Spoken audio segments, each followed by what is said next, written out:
In 1904, a white man made a major mistake. He stepped off the train in the Mississippi Delta and started causing a scene, a ruckus, shoving, acting like he owned the place.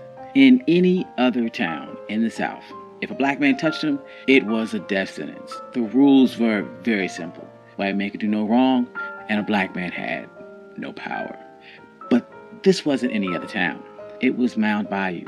The marshal stepped out in front of the crowd, and he was a black man wearing a press uniform and a badge on his chest that gave him the full power of the state. He didn't look down. He didn't ask for permission. He walked right over to the man and put his hand on his shoulder and told him that he was under arrest. Imagine the confusion on his face. He was looking around for a white officer to save him. He was looking for a white judge to dismiss his charges. But he realized a terrifying truth. None of that was coming. The mayor was black, the judge was black, and the cops were black. For the first time in his life, the color of his skin was not a get-out-of-jail-free card. And this is the story of Mound Bayou. This is One Mic Black History. I'm your host, Country Boy. If you like stories like this, you can find more stories at onemichistory.com. But without further ado, let's get started.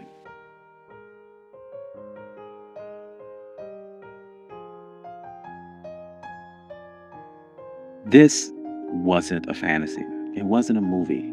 This was a real place, a black fortress in the middle of one of the most racist states in America. A place where Jim Crow had absolutely no jurisdiction.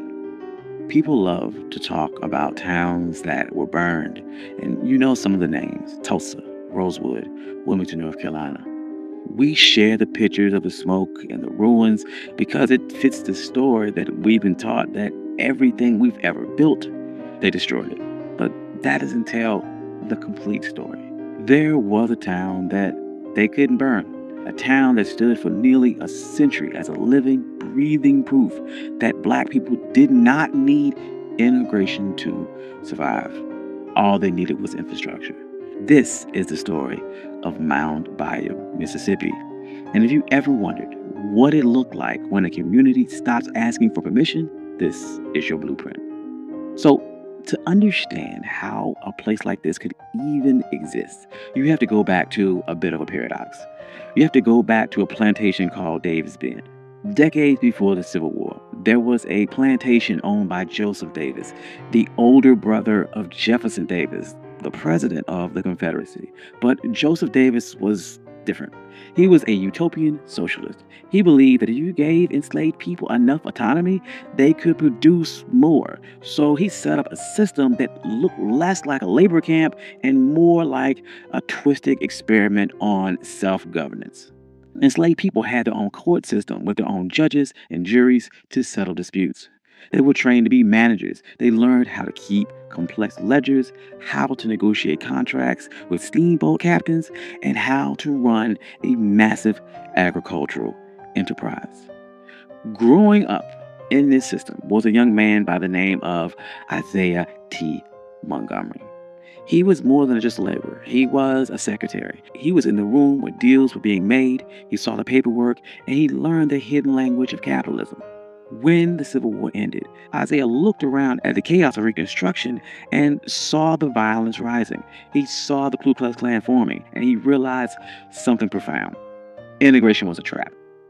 As long as black people lived under white jurisdiction, they would never truly be free. He didn't want to fight for a seat at the table. He was trying to build his own damn house. He knew that he couldn't just take the land. He had to make a deal with the system. So in 1887, he found a surveyor's map and pointed to a spot in the Yazoo Delta, a place that no one wanted. It was about 840 acres of nightmare. It was thick with timber, swamp water, and black bears. The mosquitoes were so thick that if you waved your hand, you'd catch a fistful. The Louisville, New Orleans, and Texas Railroad owned the land, but they couldn't do anything with it because no white settlers were desperate enough to clear it. So Isaiah Montgomery put on his suit and went to the railroad executives and made them a business proposition. He said, "You have a railroad going through a useless swamp. Sell it to us. We'll clear the trees, we'll drain the water, we'll plant the cotton, and we'll turn your empty tract into a gold mine. The white executives simply saw dollar signs. They thought they were taking advantage of a desperate people. They had no idea they were funding a fortress. Montgomery would purchase the land for $7 an acre. But here's where the genius part came in, and the part that changed history. He set up a charter for the town. The policy included that the land in Mound Bayou could only be sold to other black folks. Think about that. He used the exact same restrictive covenants that white neighborhoods like Levittown used to keep us out, but he flipped that weapon. He used it to keep the oppressors out. This created an invisible wall around his town. If you didn't own the land, you couldn't vote in the town elections. If you couldn't vote, you couldn't be the sheriff. You couldn't be the judge. By controlling the land, you controlled the law. He moved with some urgency. He knew that they were on a race against time. The first settlers crept through in rough shanties, fighting off malaria and wild animals while clearing the trees by hand. But within a decade, the swamp was gone, and the place was a bit of a miracle. By 1907, if you walked through the streets of Mound Bayou, you wouldn't have seen the struggle. You would have seen power. There were 13 black-owned stores. You would see 3 cotton gins humming with machinery. You would see a train depot that was busier than some of the white depots in neighboring towns. They even printed a newspaper, The Demonstrator, because if you didn't control the media, someone else would write your story for you. But this isn't just about buildings. The town also closed the loop on economics. In most places, a black farmer would grow his cotton, but he'd have to take it to a white gin to be processed. The white owner would then cheat him on the weight, and then he would take his money to a white bank where they would charge him predatory interest, and he would spend it in a white store that wouldn't even let him try on shoes. Every black dollar went into white hands immediately. But Mound Bayou changed that. The cornerstone of this strategy was the Bank of Mound Bayou, founded in 1904 by Charles Banks. They called him the Wizard of Finance. He understood that freedom wasn't real unless you could fund it. When he opened the bank, it wasn't just a place to store cash. Farmers from all over the Delta, even outside of the town, started to bring their money to Charles Banks because when he walked to the lobby, they were treated like human beings. They could get a loan to buy seed or equipment without signing away their dignity. And that money stayed within the town. The bank lent that money to the grocer hired a carpenter, the carpenter played the doctor, and the dollar circulated 5, 6, 7 times before it left the community. But the greatest test of this infrastructure wasn't just banking, it was survival. During the 1940s, if you were black and you got sick in the Mississippi Delta, you were in trouble. White hospitals would not take you, or you were thrown in the basement ward with no heat and no nurses. You could die from a simple infection because you were on the wrong side of the color line. So Mound Bayou decided to build a healthcare system. They didn't ask the government for a grant, they went to fraternal orders. We often forget groups like the Knights and Daughters of Tabor. These were secret societies, benevolent orders where the members paid small monthly dues, mostly nickels and dimes. It was the original crowdfunding. They pulled together these nickels and dimes into a massive war chest and built the Taborian Hospital in 1942.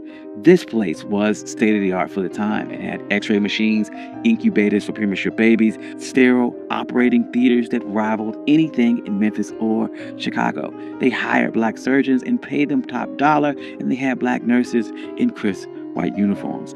For a sharecropper who spent his whole life being called boy, walking into a black hospital had to be a life-changing experience. The man running this hospital was Dr. T.R.M. Howard. He knew that you couldn't just have a healthy body in a sick society, you had to fix the politics too. So he turned Mound Bayou into a headquarters for the civil rights movement in the Delta. He launched the Regional Council of Negro Leadership. Every year they would hold massive rallies in a field just outside of town. Sometimes up to 10,000 people would attend. Dr. Howard would get on stage and give them practical instructions on how to use their economic power. And this is where slogans like "Don't buy gas where you can't use the restroom" would come from. This was years before the Montgomery bus boycott, and he was teaching people that their wallet was a weapon. And if a gas station wouldn't let you use the restroom, Keep your money in your pocket and keep driving. See, when you start messing with the money, the system begins to fight back. In 1954, the Supreme Court ruled on Brown versus Board of Education, and the white power structure in Mississippi panicked. They formed the White Citizens Council. These were bankers, politicians, and merchants. They were called the middle class Ku Klux Klan, and they decided to use financial warfare to attempt to crush the movement. They initiated something called a credit freeze. They made a list of every activist, every member in NAACP, every person who dared to speak up. And they called banks and they said to call in your loans. Suddenly, black business owners had 24 hours to pay off debts they thought they had years to pay. Farmers went to buy seed and were told that credit was no good. Sharecroppers were kicked off their land. They tried to starve the movement into submission. And this is where the infrastructure of Mound Bayou saved the day because Dr. Howard and his lenders didn't have to beg for mercy. They could look at the math and they organized what they called an anti-freeze fund. They reached out to the Tri-State Bank of Memphis and other black-owned institutions, and they moved massive amount of capital into the Delta. When a white bank called in a loan on a black activist, Dr. Howard could step in and say, "We will take on that debt." They would pay off the white bank and refinance the loan for the black institution. This kept storekeepers stocked, this kept mortgages current, and this kept black trucks moving. But these type of efforts don't make headlines. It wasn't a march. It was a wire transfer. And that wire transfer saved the movement. It bought them time. And in a long war, time can be the most expensive commodity. This black fortress protected people in ways that went beyond money. When Emmett Till was murdered just a few miles away, the trial was a dangerous farce. Black reporters and witnesses were threatened with death if they testified. Where did they go? They went to Mound Bayou. Dr. Howard turned his home into a command center. He set up an armed guard. He had a safe house. Mamie Till Mobley, Emmett Till's mother, even stayed there. They would drive them to the courthouse every morning to face that horror, and then drive back to Mound Bayou at night to sleep in the only place where the sheriff couldn't let the lynch mob in. And this brings us back to the image of that sheriff on the train platform that we began with. Now, what you need to understand is that what happened in Mound Bayou wasn't magic. It wasn't a utopia where everyone got along perfectly. It was a real place with real issues, but it was a proof of concept. It proved that poverty and chaos that we saw in other places wasn't natural. It was engineered. And when you remove the artificial weight of white supremacy, and when you allow black people to own land and control the bank and police their own streets, we didn't just survive, we thrived. We built hospitals, banks with surplus capital. We built towns that were safe, clean, and more prosperous than the white towns that were attempting to destroy us. And Mound Bayou, it's still here today. It's smaller. The highway system bypassed it, and the economy changed, just like it did for a lot of small rural towns and for a lot of black businesses. But the most important thing about Mound Bayou isn't how big it is today, it's that it never burned. Unlike Tulsa, unlike Rosewood, the mob never came from Mound Bayou. They couldn't. Infrastructure was too strong. Ownership was too absolute. They had built a wall of deeds and dollars that hate couldn't climb over. So the next time that someone talks about trauma porn and that it's just an endless cycle of us building and destroying, you can tell them about the black town that was built in the swamp. Tell them about the sheriff who arrested a white man. Tell them about the bank who fought a credit freeze and won. And tell them that we didn't just survive the system. When we wanted to, we built a better one. Thank you. I'm your host, Country Boy. This has been One Mic Black History. If you like stories like this, you can find more stories like this. OneMicHistory.com. I also have a Substack. I would love to see you there. I post articles every single week, and I post notes every single day. I'd like to thank all my day ones and my financial contributors. I love every single one of you. Without you, none of this could be possible. Peace.